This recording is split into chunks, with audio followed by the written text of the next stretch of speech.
Brooklyn Independent Television.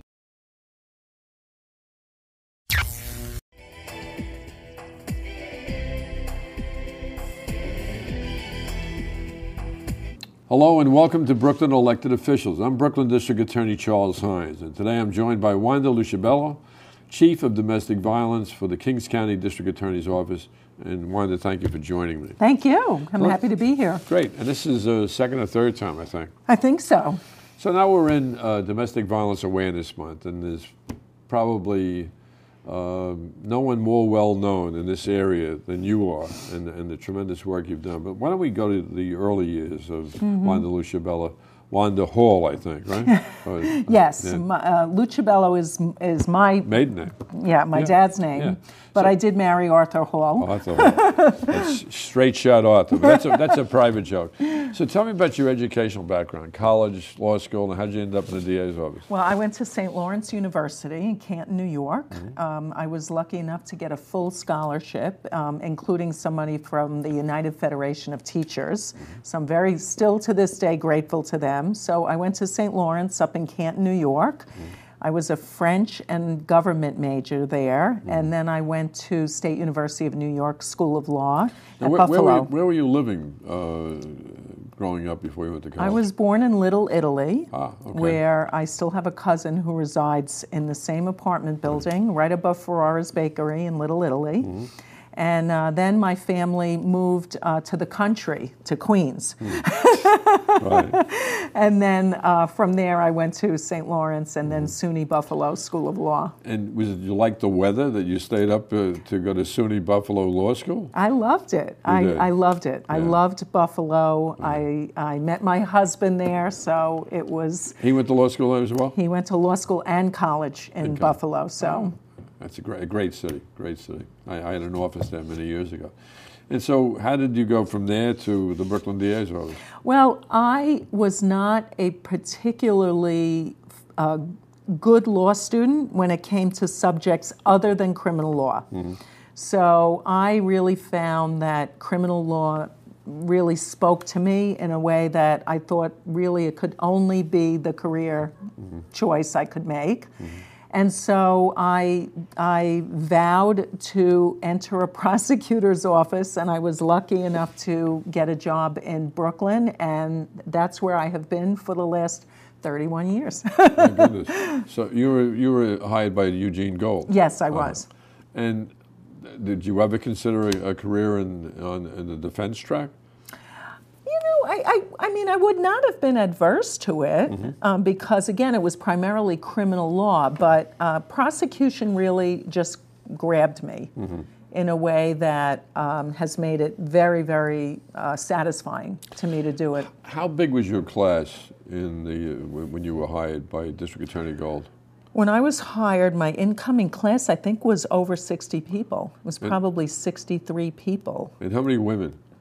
I would say, I think we were about 45% women. Really? That was pretty high at that time. Yeah, it was pretty high at that time. Yeah. I think that was sort of, we were kind of the class, so to speak, that kind of got in bigger numbers. And then that class of women, the 45%, those who remained, many of them became bosses in various parts of the office. And then for now, more than half my career, I've been in the Domestic Violence Bureau, and how which did you I love. How did you get assigned to the Domestic Violence Bureau, and what did the Bureau look like when you... Well, you asked me to join the Bureau, and I have to admit that at first I was ambivalent about it because as a prosecutor, I expect witnesses in cases to be more on the side of being eager to prosecute as opposed to being on the side of ambivalence about prosecution. But the Bureau in those days was located in the criminal court building, and it was not uncommon for the offenders to join the victims at the door of the prosecutor's office and exert a lot of coercive control in preventing them from coming in even to speak to a prosecutor. And you moved the unit for that reason to a separate standalone building, and then authorized the hiring of social workers, which allowed us to more completely look at the whole life of a victim of domestic violence and to address many of the needs that victims confront that go beyond just the prosecution of the case. And you were the bureau chief. Yes. Right. And approximately how many lawyers did you have in the bureau at that Well, for felonies, when I first came into the Domestic Violence Bureau, I think we had, it was myself, an office administrator, and I think we had 3 prosecutors.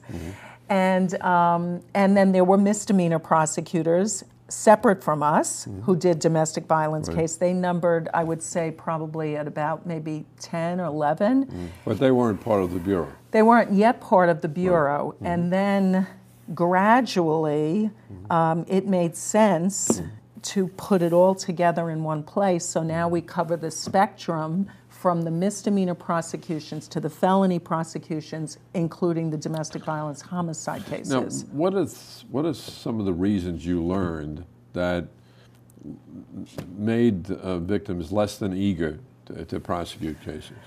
Well, you know, the issues that confront victims are numerous. And it covers the range from economic issues. You know, the person they are involved with may be the person who is economically more powerful, better situated than they are. That's not always the case, but a lot of times it's the case.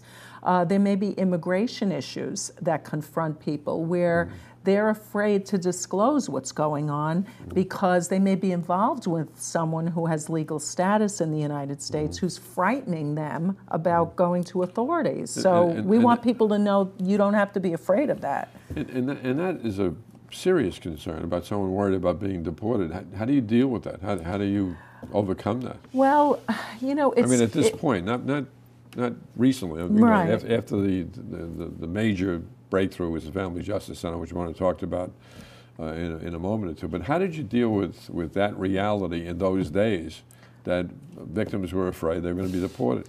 Well, you know, in some ways we dealt with it on a case-by-case basis, one person at a time, but the counselors, the hiring of the counselors, which happened in around 1995, they formed really a bridge between us and the community.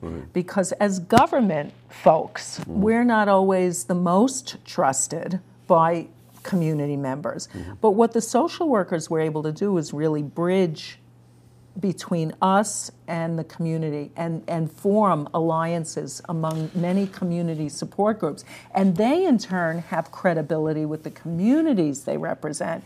And so word of mouth and outreach to various communities. And you can never do enough of that. You can never put out the messages and speak to people, you know, where they are, in churches, in, you know, community halls, and, you know, and the like.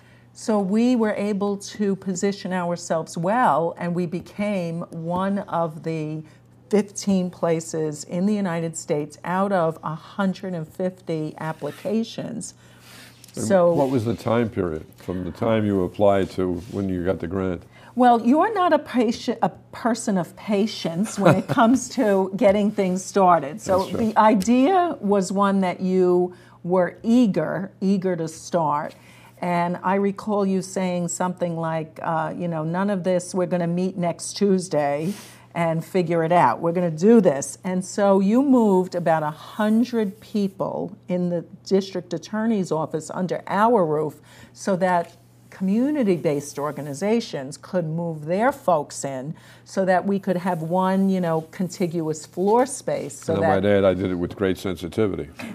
There were people who were not so happy to move out of their, you know, beloved offices who were there for many years. But, you know, the idea was with the seed money not to, you know, use it on a one-shot deal where you're paying, you know, rent or you're, you know, going and renovating a building, but rather to use existing space in a way that made it easier to devote the funding and the money to the actual core services and things that were happening at the center. So that's, you know, where vision and leadership comes in, and a lot of places around the country don't have that. Having it means we were able to start the center before any of the other 14 granted sites within a year. And of course, I'm very proud of the fact that thanks to Amy Feinstein, my chief assistant, Mayor Bloomberg dedicated the center to Regina Catherine Drew, my mother, and there's a picture of me and my mother at the entrance to the center, and Bloomberg, being a wise guy, said the kid was a sub because Hynes couldn't look that good. But all right, so now the Family Justice Center is born. Give me some of the benefits. Well, the benefits are enormous. First of all, we are getting many, many more people coming in to use the center. So to date, we have had over 110,000 client visits. And that means multiple visits from the same client may come back 4 or 5 times, which to me shows that it's a place where they're using many of the support systems that are in place. Children have used the center. Over 8,000 children have used the Family Justice Center. What service is available to the children? There's a fantastic children's room, and Charlie Bednarsh, who's in charge of that room, has craft activities for the kids. They have a safe, nurturing environment to play in while the non-offending parent is getting help and support and services. And it's funded through Joe Torrey's Safe at Home Foundation. And it's called Margaret's Place after his mom. And Joe's father was a drunk, as my father was, but he was a cop, and he used to bounce around the bars after a tour of duty and come home and pistol whip Margaret and scare Jonas and his siblings. And that allows us to give children the therapy that begins the healing, no? Absolutely. Before that room opened up, we had kids who were sitting next to the parent when the story was being told. So they were, in effect, re-victimized by having to listen again to something very traumatic that they had witnessed. What are some of the measures of success that you would point to for the Family Justice Well, I would Center? point to, for example, very hard-to-reach communities coming in greater numbers than we had ever seen before. So we are getting more Asian women coming in, Arabic women coming in, Russian women coming in, Orthodox Jewish women coming in. These are communities that are often isolated and are very afraid to come into a government building. But the word is getting out that they can come and get help and support and be safe. And that makes a reduction in the amount of time their kids have to witness violence.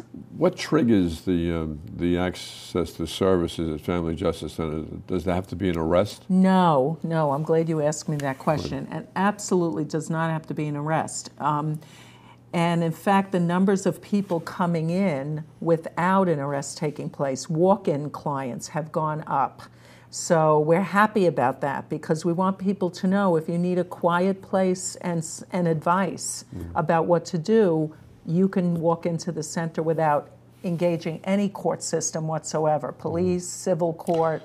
And so if there's someone watching this program and wants to access the services and thought that there had to be an arrest, what should she do? I think that we want people to understand that they can come to 350 J Street. They can come to the 15th floor of 350 J Street. And we want people to know that they're not alone and help is available. Is the main goal of this Family Justice Center prosecution, putting people in jail for committing acts of domestic violence? No, the measure of success, I mean, we're fortunate in that we operate under a measure of success that takes into account the whole life of the victim. So is justice being served for this victim?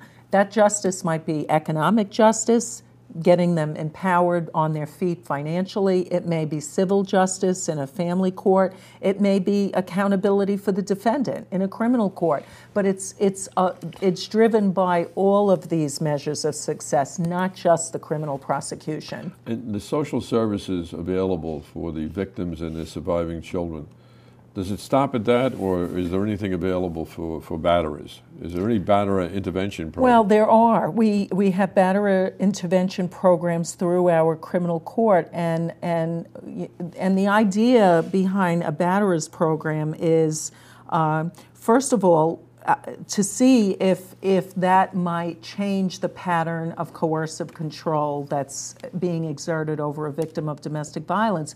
But oftentimes that doesn't necessarily work, but what has been beneficial is that by having that connected to a judge in a court part, the monitoring by the judge of the person's participation in the program is what's useful in shifting around the power and control. Instead of being on the victim, it's now on the offender. And that sounds very comforting. But I'm a woman sitting out watching this show. I'm living with this monster who frightens me to death, because not only does he beat me up on a regular basis, he terrorizes the children, and my elderly mother is living there. There's no hope for me as I see it. So if I could go down to the Family Justice Center, what protects me against the violation or the continued violation of this monster? Well, what's going to happen is you're going to meet with a case manager when you get there. And together with that case manager, you and the case manager will come up with a plan, and it's going to address your safety concerns and your safety needs. And while you may not be ready to take on all of the aspects of the Family Justice Center that you're being offered at that moment in time, you're going to begin the process of starting to think about how you can move from a dangerous situation into a safe situation. And the first step may be that you get a protective order, and that protective order tells this person that they have to stay away from you. So will that act as a way of having that person leave the home? Yes. Yes. And that'll be by judicial order? By judicial order. Now, I've heard from friends of mine that that's a piece of paper. What kind of protection do I get out of it? You know what? It's a piece of paper if you're not getting all of the surrounding help and support. See, the allies that you will get at the Family Justice Center will strengthen and make that piece of paper into a meaningful document, so that it's not just the piece of paper, it's how you understand it, how you utilize it, how you know how to use it, how to seek enforcement from the police, how you'll get lawyers around you, civil, criminal, to help support that. That's what makes the paper strong. And if the physical violence is such that I'm in mortal fear of this monster, is there anything available for me that protects me when I know he's coming to hurt me? Well, we've put aware alarms, ADT security alarms, in certain people's homes. And what are they? It's an alarm system where the alarm is installed in the home, but the victim has a pendant that the victim activates by pressing a button, and that activates a call to the police 911 emergency system, where the police are able to come if the victim in the case knows that the offender is banging on the door, climbing up the fire escape. So that's been helpful. But the police have been tremendously helpful in spotlighting and sending domestic violence police officers out to do home visits as well. And that can oftentimes, again, shift the power and control from the victim trying to feel as though he or she, and it's not just women, I mean, it's basically a gender-based crime, But certainly we have gay, lesbian, transgender relationships where we're dealing with violence and addressing relationships. So we use the strength of the criminal justice system, the civil justice system, protective orders, to surround this person with help and support. Anything that protects me when I leave my home, I want to go shop or I want to take one of my children to school, is there anything that protects me while I'm out of the household? Well, thanks to Verizon, we've had phones given to us that are 911 programmed, so you're able to call the police and get a police response, and Hope Line phones, which actually have minutes associated with them, so that you can use the phone even beyond just calling 911. And those are very helpful. And people say, well, everybody has a cell phone, but batterers break them. They look at who's texting the victim, who's sending, who's calling. What sanctions are available to the batterer who violates this order of protection? Well, if you're violating the order of protection in ways that go beyond just the no contact provision, so say you not only violate the no contact provision, but you assault the person. That's a felony crime now in New York. And so there are E and D felony level crimes associated with violations of orders of protection. And if you go cross state lines, it's a federal crime to violate an order of protection. Now, do you have specialized courts? Yes, we have 2 in criminal court for misdemeanors, plus a 1-day-a-week youthful offender domestic violence court. We also have 2 integrated domestic violence courts, and those address the family court matters and the criminal court matters where they affect the same family. Are they felonies and misdemeanors? There are some felonies in that court part. Primarily they're misdemeanor cases. And we have a felony domestic violence court presided over by Justice Matthew Demick in the Supreme Court. And he also has a mental health court, and some of the offenders overlap with issues of mental illness and domestic violence. Now you can't guarantee someone's safety, but, No. but with all of these programs, can you say that you have substantially reduced the risk of physical violence for a victim? I think that, it's always harder to figure out whose life you saved. You can always look at someone who died and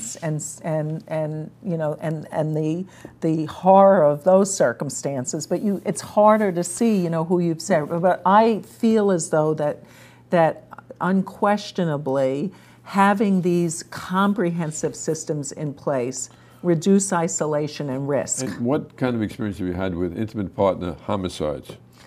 Well, intimate partner homicides, we track those very carefully, and in the Mayor's Office to Combat Domestic Violence family-related homicide report that came out last year in 2011 tracked the period of time from 2002 to 2010 and found that Brooklyn had the highest reduction in family-related homicide cases, and similarly in intimate partner homicide cases. Great. We're going to have to stop there. That's all the time we have. I want to thank my guest, Wanda Lucibello. Thank you. Chief of Domestic Violence for the Kings County District Attorney's Office.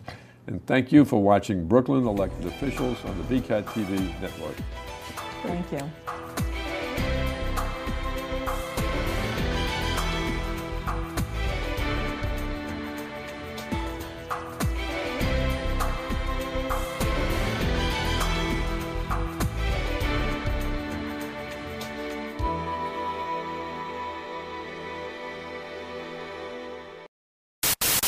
Watch this and other Brooklyn Independent Television episodes online at bricartsmedia.org/BIT.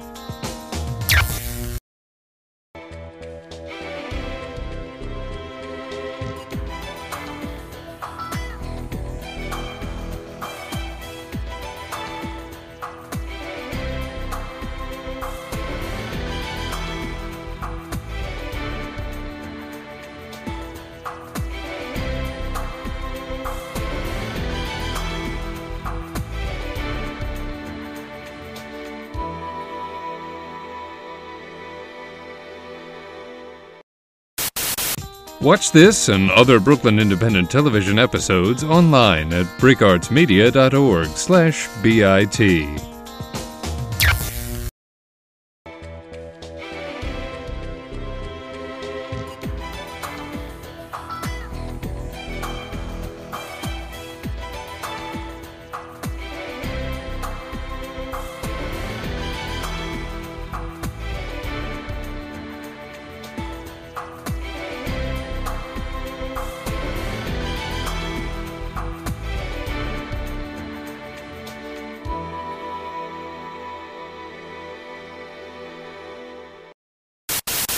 Watch this and other Brooklyn Independent Television episodes online at bricartsmedia.org/BIT.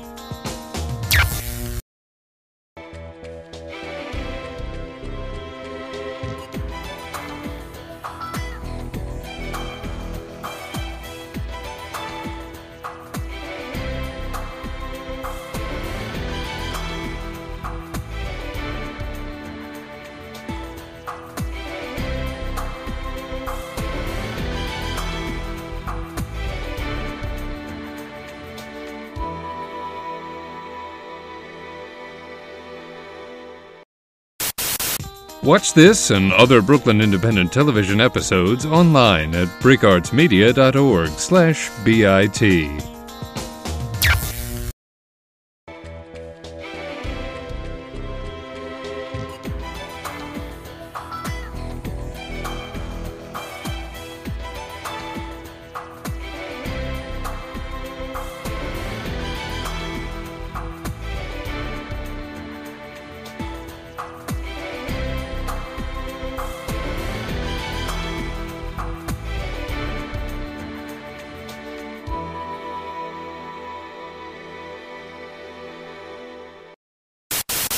Watch this and other Brooklyn Independent Television episodes online at bricartsmedia.org/BIT.